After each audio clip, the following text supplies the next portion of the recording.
have to have a portal. It'd be kind of small, right? I'll say kids are low to the ground. It's like a little slip here. I'm wondering if the terminology on ATMs today is confusing to children, and should we do research to understand how they interact with footings today? Yeah. Should it be Bitcoins? I think there's time for that. All right. Well, that was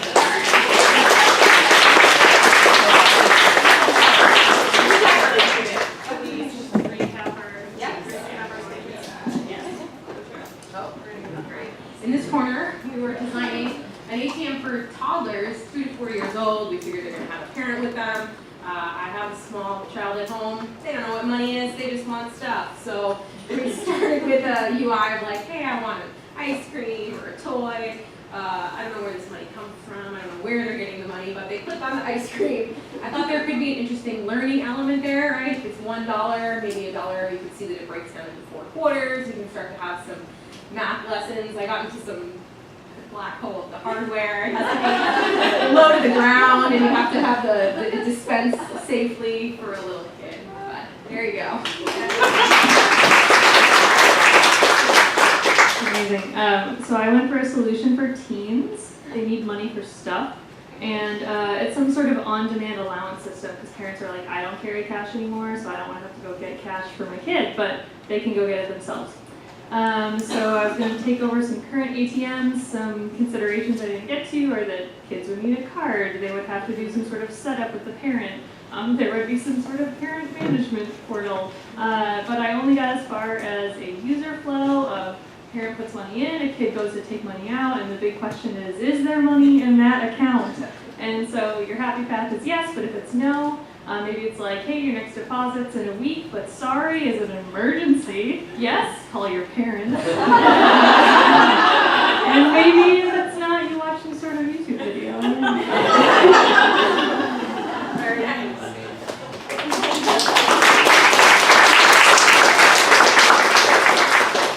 I designed an ATM for surly preteens. I once was a surly preteen, so I assumed that they weren't going to be accompanied by their parents, and they do have bank accounts, so there was no setup involved, at least in my initial assumptions.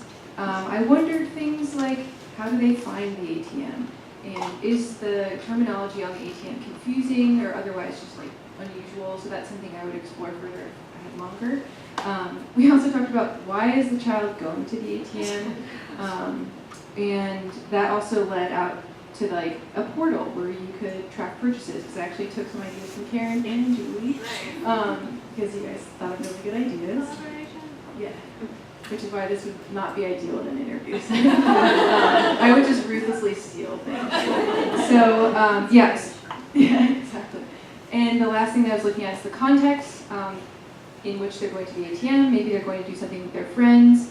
Julie was talking about incentives, so how can you incentivize them not to spend all their money? Maybe that's by tracking purchases and doing something like that where they can see where their money's going.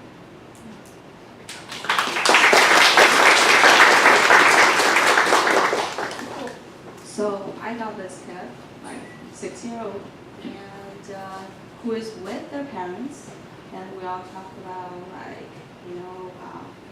the idea of ID them and stuff like that, how they're going to spend money and how they are going to get money and what they're using it for. So I was designing also for the incentivize them to have the concept of the value of money and how you can invest. So I have this, sorry you guys can't see it, but it's like a big screen, and with buttons what you are going to use this for. So I'm thinking there are 4 categories. You're going to buy candies, you're going to buy drugs, you're going to invest, or you're going to save. And for each option you have different final solutions. So if you say you're going to buy candies, you withdraw the money that you want, how much would it is, And you're going to select investment, so you get $1 more. I think the parents would want to, like encourage children to understand value. If you're going to say you're going to save it, going to get a little bit more, not as much as investment. And if you are going to say I'm going to buy drugs, you're going to pay your parents. So, and that's my solution.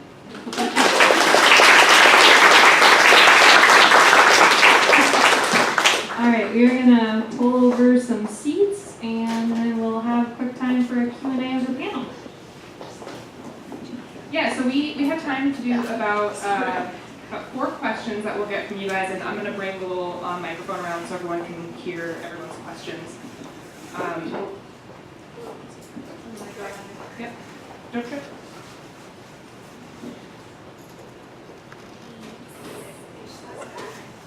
Oh, yeah. So, yeah, I'm going to let you guys use this one and I'll swap that one. But I'll just start you guys off with the first question is, when you're in that interview and they ask you the prompt and maybe you start, but then you just totally blank, what do you do from there? I usually just take a second to collect my thoughts and start by saying, like, let me just think about this for a minute.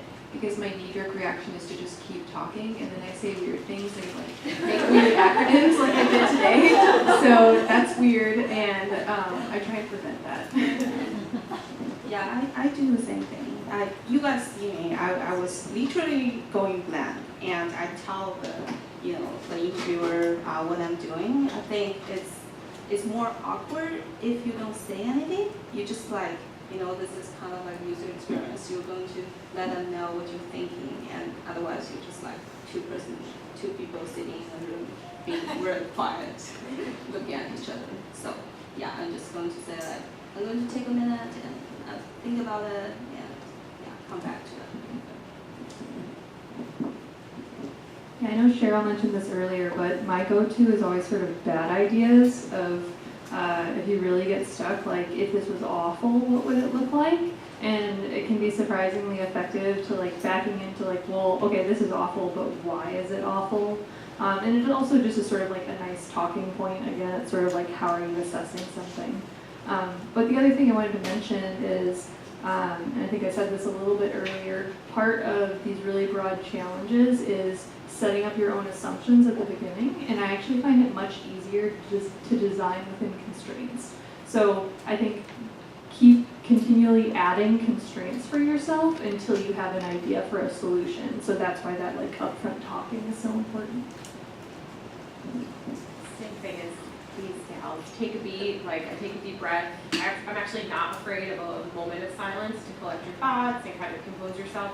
Also, if you have a notebook with you, sometimes if you're more comfortable kind of getting the ball rolling in your own space before jumping up and doing it in front of someone else is perfectly acceptable. And I've seen it happen a lot of times on interviews too. Any other questions?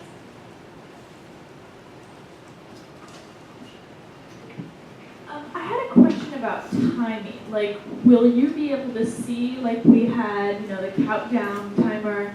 If not, is it okay to ask if you can see that?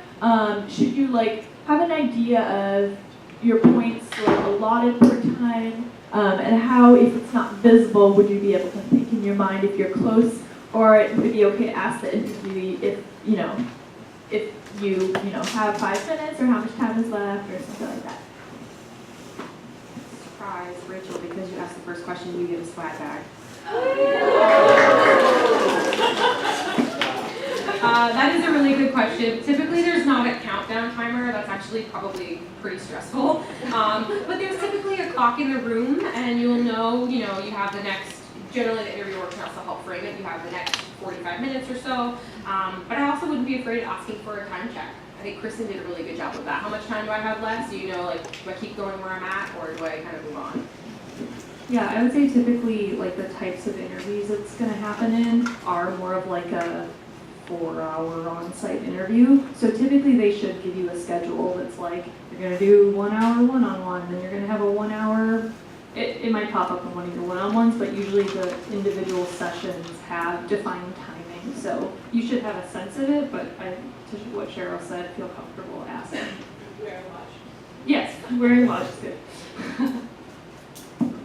I've actually been in this situation where I felt like I had too much time. I was like, oh my god, why isn't this over yet?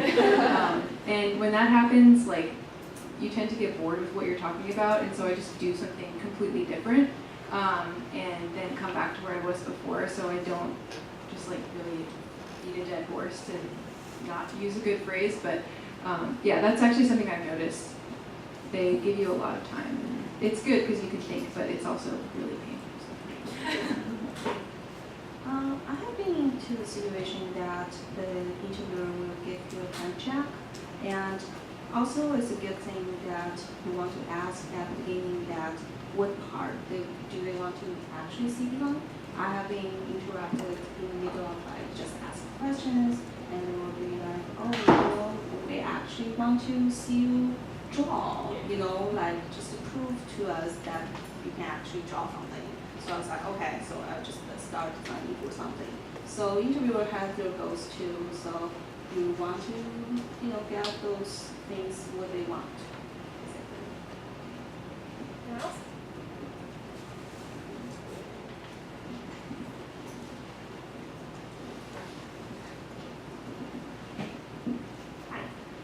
I actually have kind of a two-part question. So the first part is that today the prompts that you guys were working with were pretty random because you're not really interviewing a specific company. But when you are interviewing with a specific company, how related are the prompts with what the company does? And if they are related, then how important is it or how impressive is it if you've done like research on the company and then you talk about their products and you know your research that you've done in while you're designing it? Since I have the mic. So, yeah, so I have seen both. Some smaller companies, I've seen that they give you a very specific question about their product. I tend to think they're cheating. So like, you know, I do not like that. Like, you know, oh, how are you going to improve our app and kind of thing. You're just giving free idea. So, and specifically that's something at Google you're not allowed to ask about like Google product to avoid, you know, copyright issues and stuff like that in the future.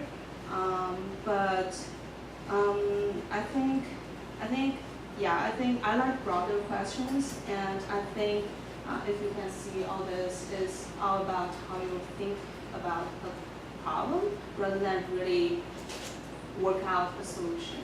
So yeah, so both exist, and if you do get those questions about specific companies app, I do not recommend you work there. I've gotten design whiteboarding challenges about like the culture of a company. So this particular agency, they like play ping pong all the time. They're like, design a ping pong app, which is actually really hard because it's like why do you need an app? It's just like the same question that I kept asking, and that's not a lot. But one of my favorite things to do is to be really clever about what you've researched and incorporate it into even super open-ended things like this.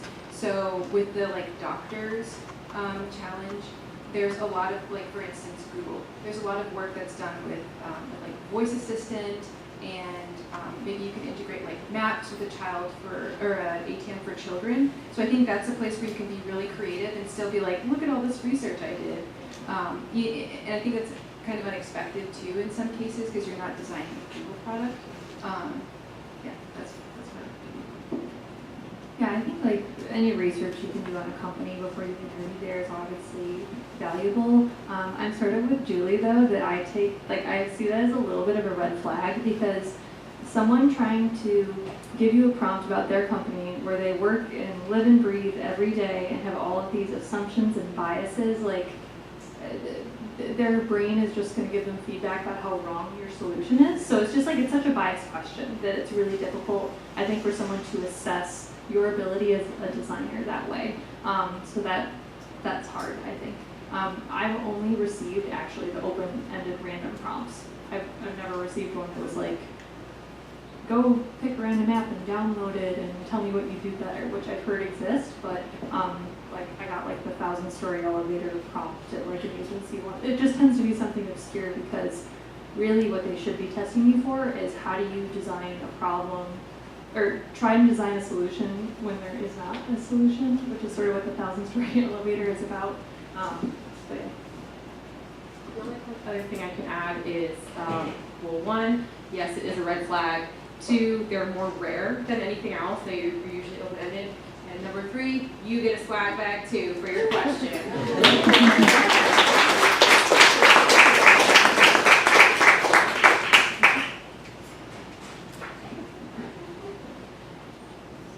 All right, we have 2 more questions. You're right. You can get 2 more slide backs. Thank you. So I have a question about how different is it of the UX design solution with the UX research interview solution. And since it varies according to the time they give you, like how largely is it, or how important to have the solution itself ready?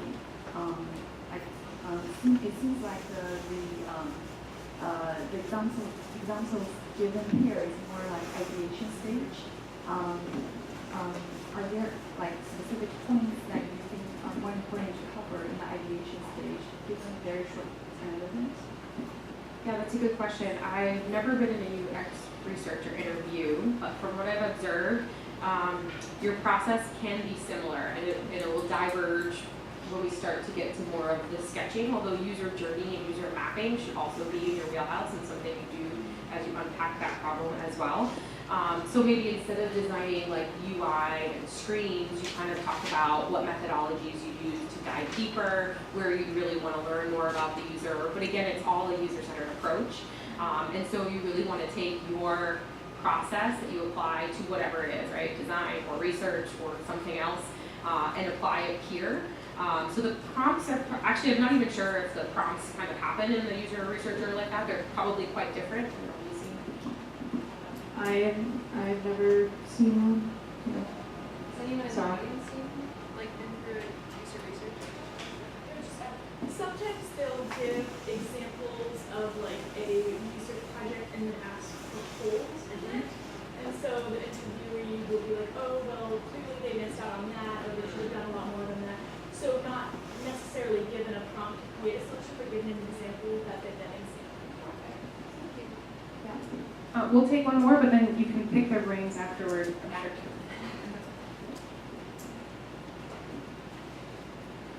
Yeah, I have a question. So sometimes when you do a UX interview, they don't give you a UX design like a challenge.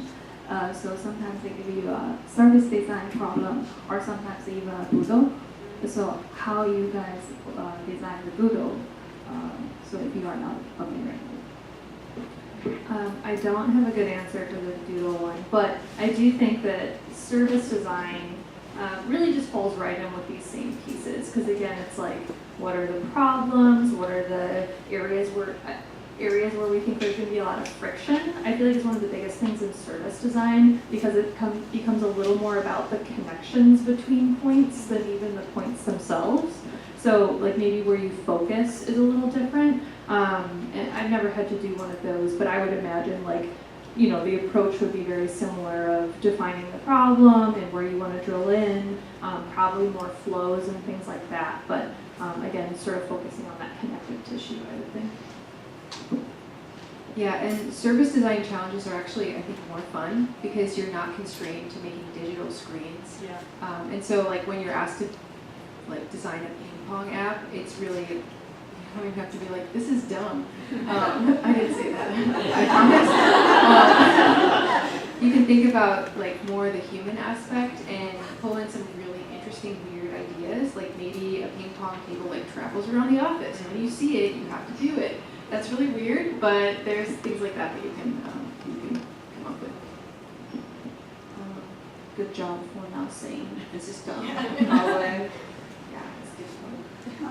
I think I agree. I think service design is more fun actually, and I think what Erin has over there is kind of with service design in my mind. I never given one before, but I feel like that's what they're looking for, more like the user flow, because what you're designing is beyond the screen, which is actually most of human interactions are like you're not necessarily interacting with the screen all the time, although if you are, you shouldn't. So yeah, so yeah, I think it's fun. I want to add one thing Yeah. about Doodle, right? I've done Doodle. And what's interesting about that is like, it's really hard to go through a process on something that's seemingly so simple. That's a really good chance to showcase your personality.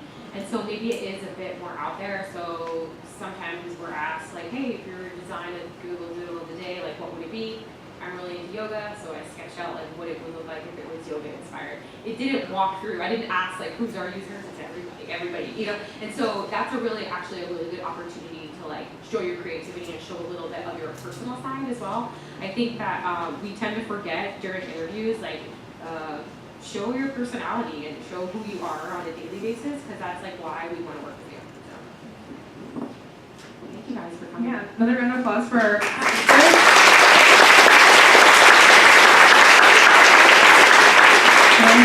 And to SVC for hosting. But yeah, we'll definitely share out the slide deck that they used to present, and I'll also make sure and get pictures of all of these, and I'll share those on the Meetup page and on our Facebook group, so you guys can kind of check those out and relate them back to the talk here today. Yeah, so again, thank you for coming, and we hope to see you at our Fly event, and if you're interested in giving a lightning talk, dipping your toes into speaking yourself, let me know. Do it.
No.